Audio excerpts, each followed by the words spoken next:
Give me a second. Let me pull up the clip. By the way, don't forget to like, share, and subscribe. Get those likes up. Get those comments up. Help get us in the algorithm.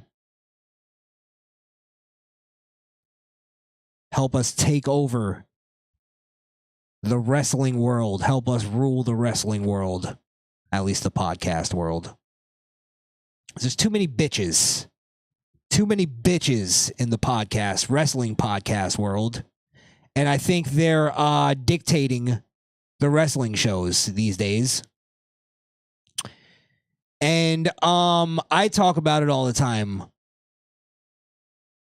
Women's wrestling. It's affirmative action wrestling at this point. It's a waste of time.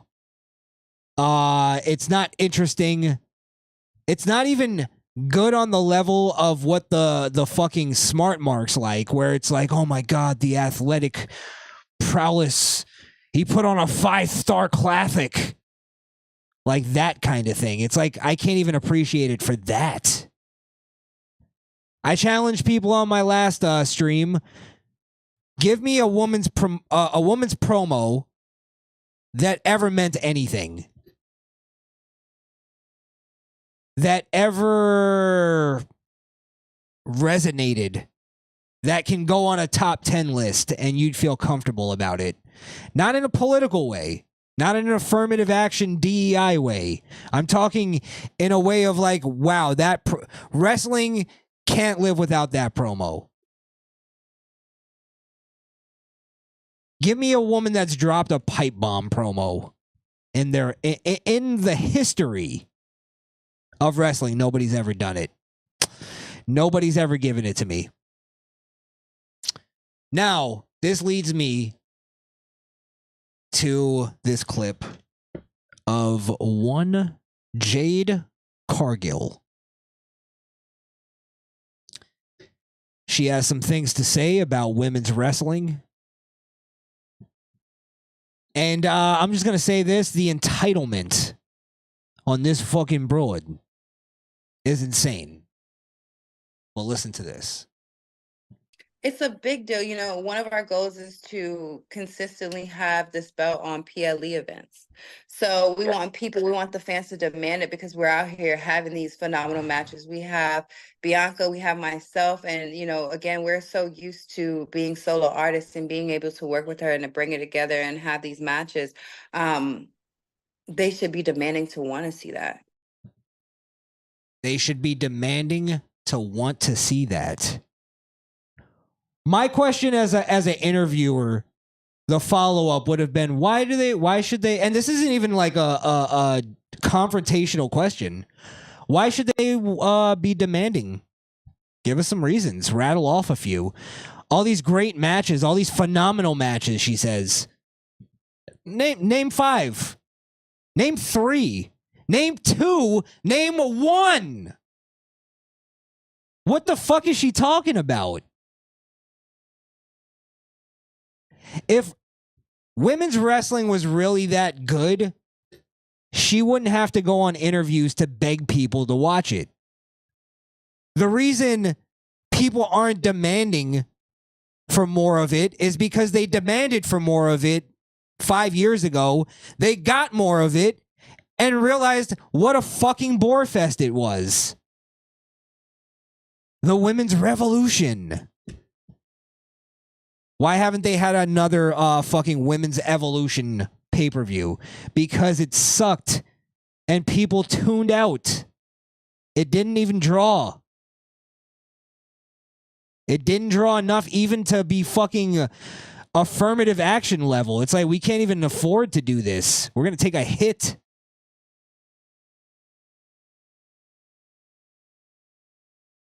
But yeah, I mean, that's the thing, though. If I were to ask, well, like name a few, you can't name a few great matches. She'll probably go, oh, well, that's because we haven't had the time because we're being held down. Held down on what? They're on every fucking show. and consistently having it on PLEs, they don't consistently have anything on PLEs anymore. When's the last time we had like consistent, I guess, intercontinental matches? Tag team.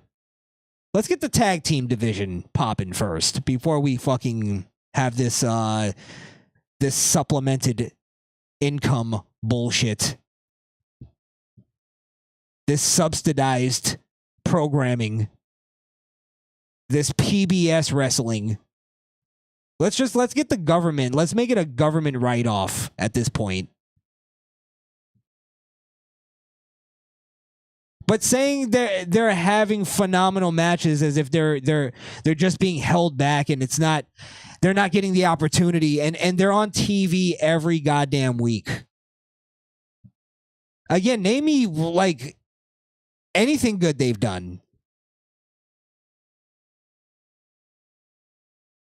Now, are we under the impression that any of these women are actually like humble enough or care enough about their craft that they're like they have a match and just like, you know, some fucking random curtain jerker or jobber dude who you know, Braun Breaker spears the fuck out of, he probably goes back and watches the match and sees how he may have been able to take the spear better or do something, and they become great.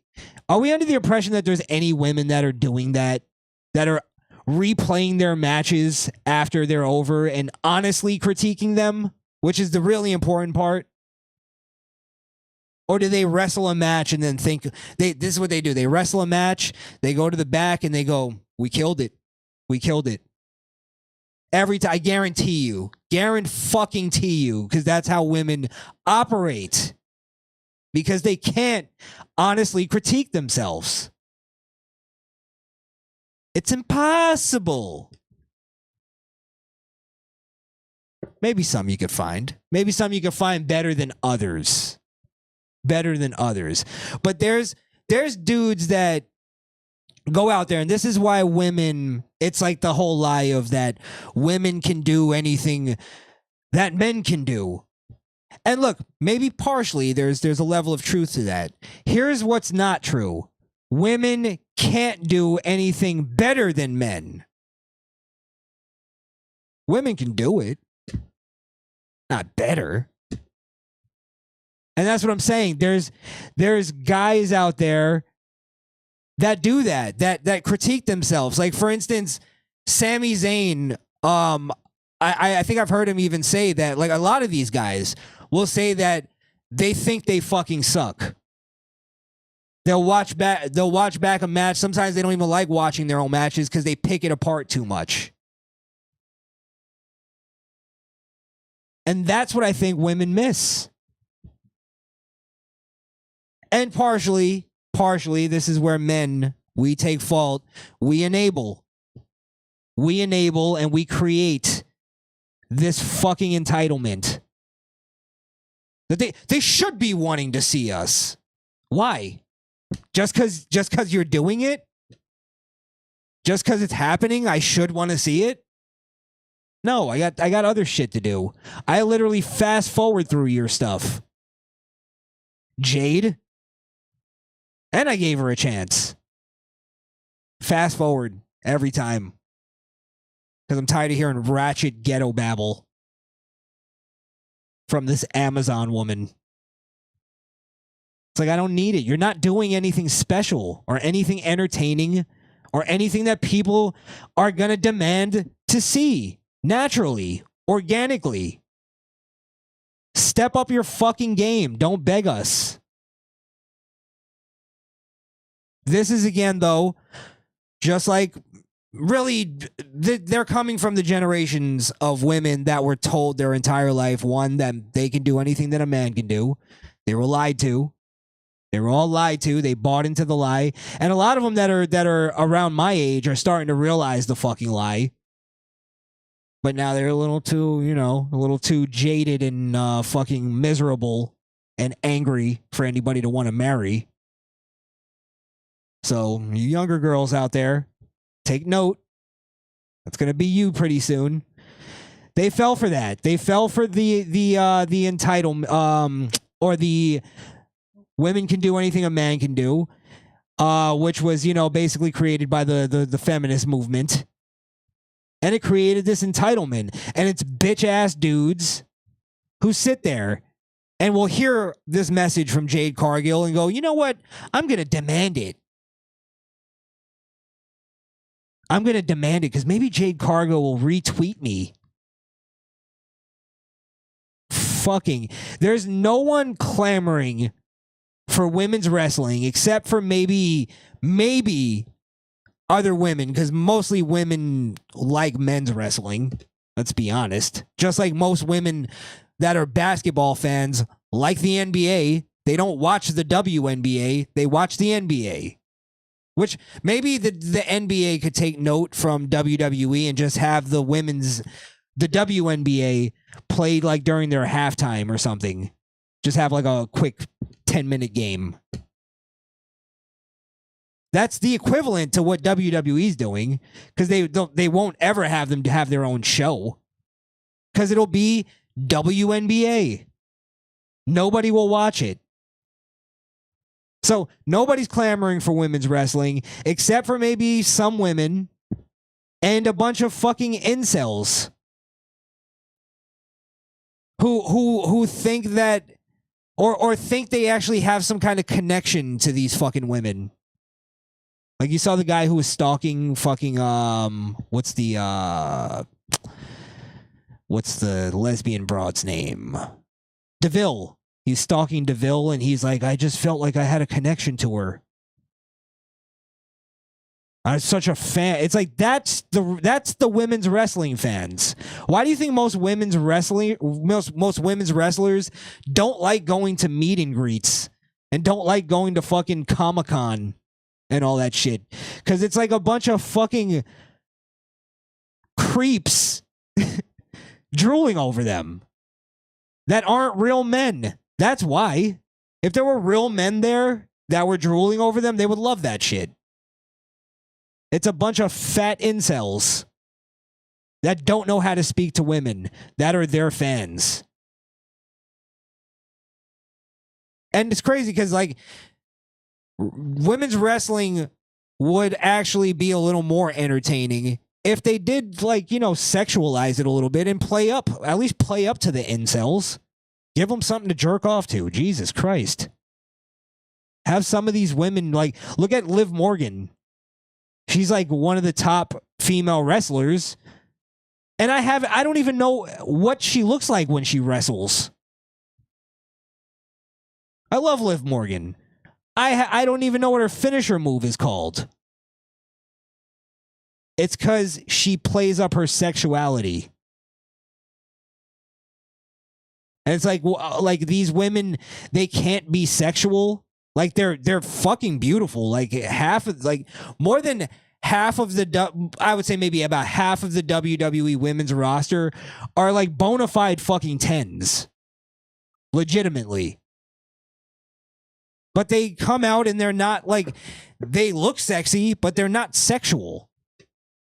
Half of them they just don't play up their sexuality. And it's like, do that. Connect. Oh, but that's sexist. You're always saying a woman can only connect to her fans if it's about sex? Yeah, sex sells. Oh, I'm the sexist. But yeah, that's why, basically every single woman's wrestler wrestles in thongs and whore boots. Yeah, that's by accident. Oh yeah, that's just because that's fucking regulation wrestling gear. Sure thing. And fishnet stockings. And fake eyelashes. Fucking cum-catching eyelashes. Yeah, exactly. Painted lips and fucking blush. Yeah, I'm the sexist. Go fuck yourself. Women like to be sexualized. They love it. They love to be objects. And I think we're making them fight their nature by trying to make them like fucking athletic performers. And Jade Cargil called herself an artist. You're not an artist. An artist creates things. You don't create. All right.